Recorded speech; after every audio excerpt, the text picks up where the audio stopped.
The moment the private emails allegedly changed hands, everything shifted, because this was no longer just about whispers in private circles or vague accusations floating through anonymous forums. This was about documents, about written words, about digital trails that cannot be easily erased. And the shock move that sent tremors through Meghan's carefully curated world was simple but devastating. Her former best friend, the one who had known her for 31 years, allegedly handed over private emails linked to Meghan's social circle. And suddenly, the past was no longer a rumor, but a file waiting to be opened. Trump administration.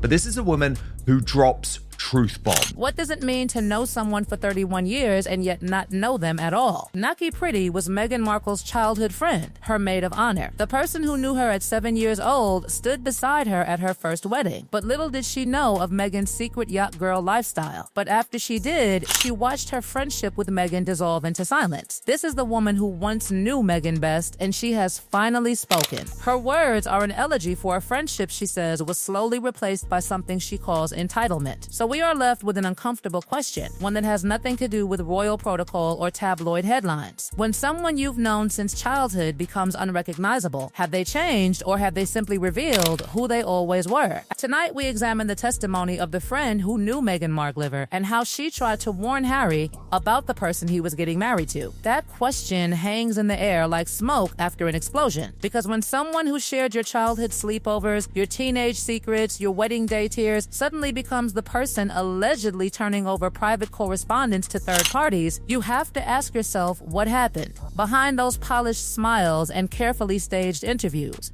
The story does not begin in palaces or private members clubs. It begins in a kindergarten classroom where two toddlers met and formed what seemed like an unbreakable bond. Ninaki Priddy is actually the exception in the Disposable Friends series for Meghan Markle. She's a little bit different. She actually wasn't ghosted or rejected by Meghan Markle. It was more that she ended the friendship. And she ended the friendship prior to Meghan Markle meeting Prince Harry. So to truly understand the Meghan we know today, you have to understand the Meghan she was. And it all began in a kindergarten classroom at the Hollywood Little Red House. Meghan and Ninaki were 2 years old, small enough to share snacks, young enough to become, in Ninaki's words, like daughters in each other's households. They knew each other's parents. Ninaki stayed over when Doria was home, the two of them having what she describes as girly evenings, a small warm detail that carries the weight of a childhood remembered. Even then, Ninaki observed a dynamic that would later become significant. Doria, Meghan's mom, was the disciplinarian, the one who set boundaries. Thomas, her dad, was the easy parent, the fun one. This detail matters because today Doria remains in Meghan's life. Thomas does not. Ninaki's childhood observation becomes, in retrospect, a small piece of foreshadowing, a glimpse at who Meghan might ultimately align with and who she might leave behind. And there was another role Meghan played, one that no child should have to carry. When her parents fought, she became the messenger, delivering words between two households. Ninaki watched her friend navigate this impossible position. It was, she says, challenging, and it left its mark. The friendship endured through Immaculate Heart High School. Ninaki's family thought so highly of Meghan that they invited her on a European vacation. Paris, London, a photograph outside Buckingham Palace. Two teenagers smiling in front of gates they could not yet know would one day define their divergent lives. Two girls standing outside Buckingham Palace as teenagers, laughing, posing, unaware that one would later walk through those gates as a duchess and the other would someday allegedly pass along emails that might unravel carefully protected narratives. And if that sounds like a plot twist from a streaming drama, it is because reality often feels stranger than fiction when loyalty curdles into silence and silence curdles into revelation. The early years were filled with shared dreams and what one might call normal teenage ambition. But somewhere between high school corridors and Hollywood auditions, something hardened, something sharpened. Something shifted in ways that only a childhood friend could detect. Six got her first taste of the UK while traveling through Europe with her best friend's family, checking out the sights in Brussels. The oddest thing I've ever seen. And leaving her mark in Switzerland. Oh yeah! Yeah, that says star to be. kind of prophetic indeed, because if someone remembers you studying royal corridors long before you ever claimed indifference, then the story begins to look less like innocence and more like strategy, and strategy is not illegal, but it becomes explosive when emails allegedly surface that paint a more calculated portrait than the one sold to the world. The friendship entered adulthood, and with adulthood came Trevor Angleson, came marriage, came shared dinners and laughter, and that sense that life was unfolding in predictable ways. She'd always had an interest in the royal family. The chances of meeting the Queen are pretty slim.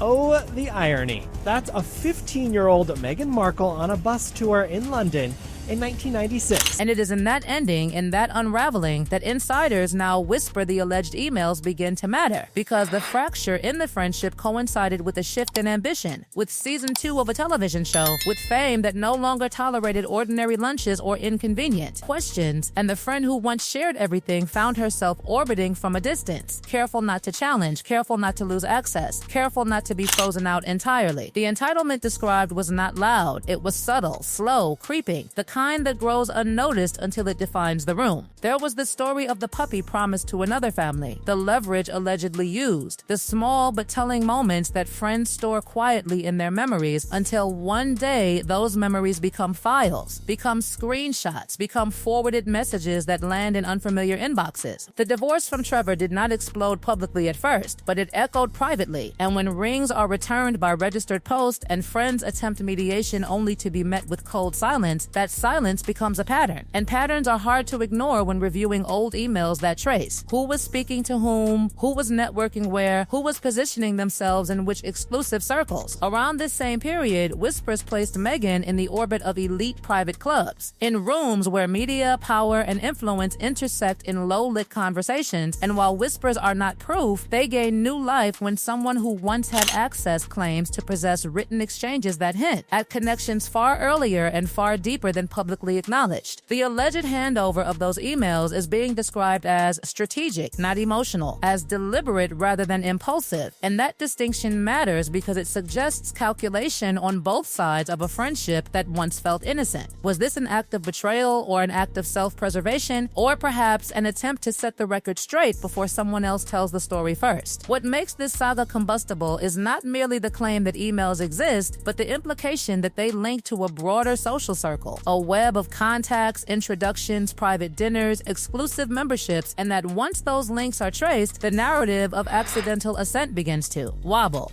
The former friend allegedly did not scream her accusations. She allegedly compiled them, organized them, contextualized them, and then delivered them quietly. And quiet deliveries often cause the loudest consequences. The woman who once tried to warn quietly now appears to be stepping into a different role, no longer the silent observer, but the reluctant archivist of a shared past. If the emails are authentic, if they reveal strategic networking, if they show premeditated positioning within certain elite circles, then the question shifts from gossip to optics, from rumor to perception management. Because the public does not merely consume stories, it devours inconsistencies. The timing of this alleged handover could not be more dramatic, arriving amid renewed scrutiny of old friendships and fractured family ties, and whether this move was driven by resentment or revelation remains unclear, but the effect is undeniable. The carefully polished image now faces the possibility of annotated footnotes from someone who was there before the cameras ever arrived. 31 years of shared history does not dissolve without residue, and when that residue takes the form of archived correspondence, the past stops being a hazy memory and becomes a documented timeline, and timelines can be devastating when they contradict official narratives. The shock move is not just about emails, it is about control, about who gets to define the origin story, about whether the woman outside Buckingham Palace gates was dreaming innocently or planning meticulously, and whether the friend who stood beside her all those years finally decided that. Silence was no longer loyalty, but complicity. The deeper you go into this saga, the more it feels like two parallel biographies colliding. The public fairy tale and the private recollection, the curated interviews and the unfiltered inbox, and when those collide, sparks are inevitable. The alleged handover suggests that the final act of this friendship is not bitterness, but documentation, not shouting, but evidence. And if the world ever sees what is inside those emails, the debate over who Meghan was and who she became will no longer rely solely on memory, but on metadata. They are reviewed by lawyers and media intermediaries and strategists who understand that timing is everything. And the moment whispers began that the former best friend had not only preserved, but allegedly organized years of private correspondence linked to Meghan's inner social web, the atmosphere shifted from speculation to calculation.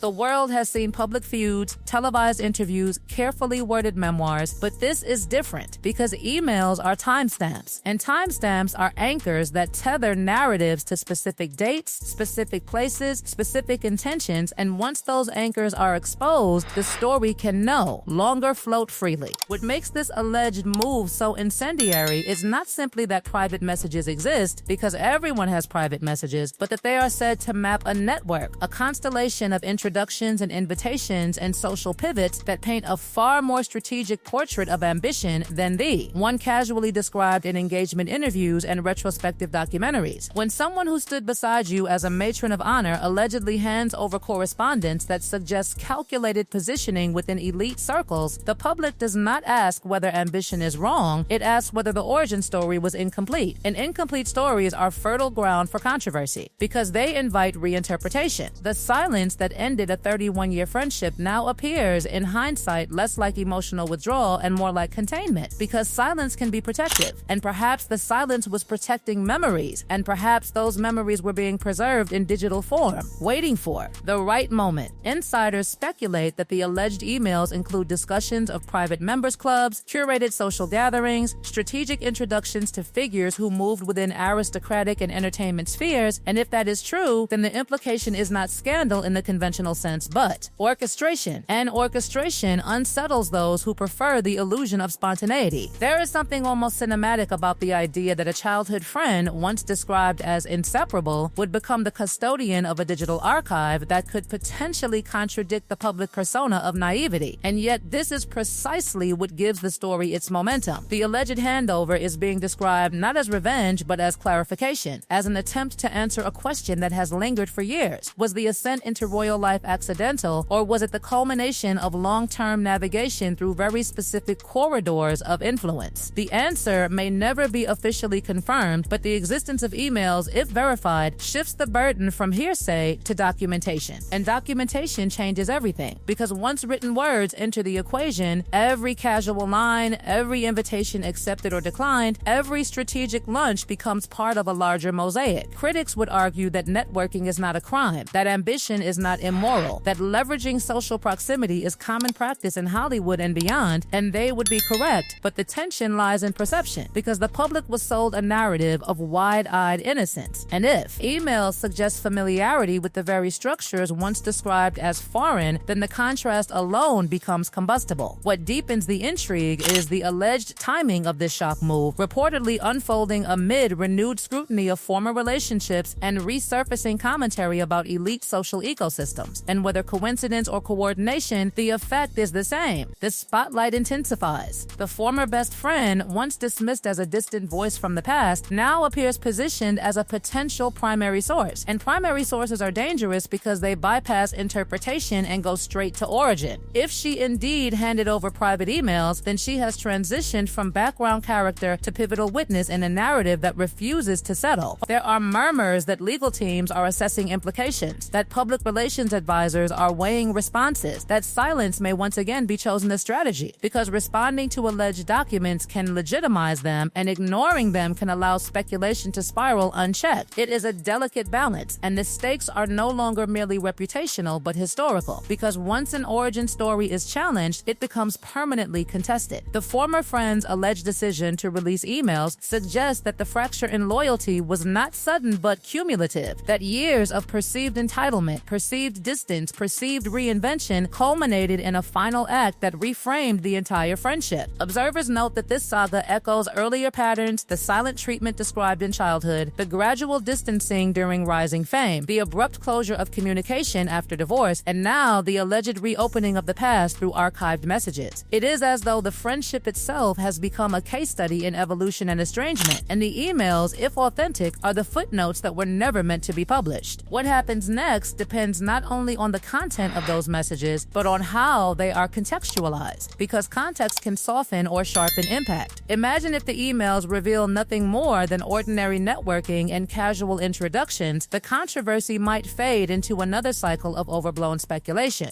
But imagine if they reveal deliberate cultivation of relationships tied to influential circles long before public acknowledgement, then the debate shifts dramatically. The former best friend's alleged handover is powerful precisely because it introduces uncertainty, and uncertainty fuels conversation more effectively than confirmation. The world does not need full disclosure to remain captivated, it only needs the possibility that the narrative might not be complete. Through it all, one theme remains consistent: recognition. The childhood friend who once collected insects in silence while waiting for reconciliation now stands, metaphorically, with a folder of correspondence that may force recognition of a different version of events. Recognition of ambition, recognition of strategy, recognition of the gap between private and public personas. Whether this alleged shock move ultimately reshapes public perception or fades into the endless churn of celebrity controversy remains to be seen. But what cannot be denied is that the dynamic between memory and documentation has shifted irrevocably. The gates outside Buckingham Palace that once framed two smiling teenagers now serve as a haunting symbol of divergence, because one crossed into royal life under the banner of love and destiny, and the other allegedly crossed into disclosure under the banner of truth and disillusionment. The shock move was not loud, not theatrical, not delivered through a televised confrontation. It was allegedly executed through files and forwarding addresses and quiet exchanges that carry far more weight than shouted accusations. In the end, this saga is not merely about emails, it is about ownership of narrative, about whether the past belongs solely to the person who lived it or equally to the person who witnessed it for 3 decades. When someone who knew you at 2 years old claims to possess written fragments of your ascent, the question is no longer whether you changed, it is whether the documentation of that change tells a story you would rather keep unpublished. And as the world waits to see whether those alleged emails surface in full or remain whispered about in strategic circles, one truth lingers uncomfortably in the background: friendships may dissolve into silence, but digital records rarely do, and once they leave the inbox, they acquire a life of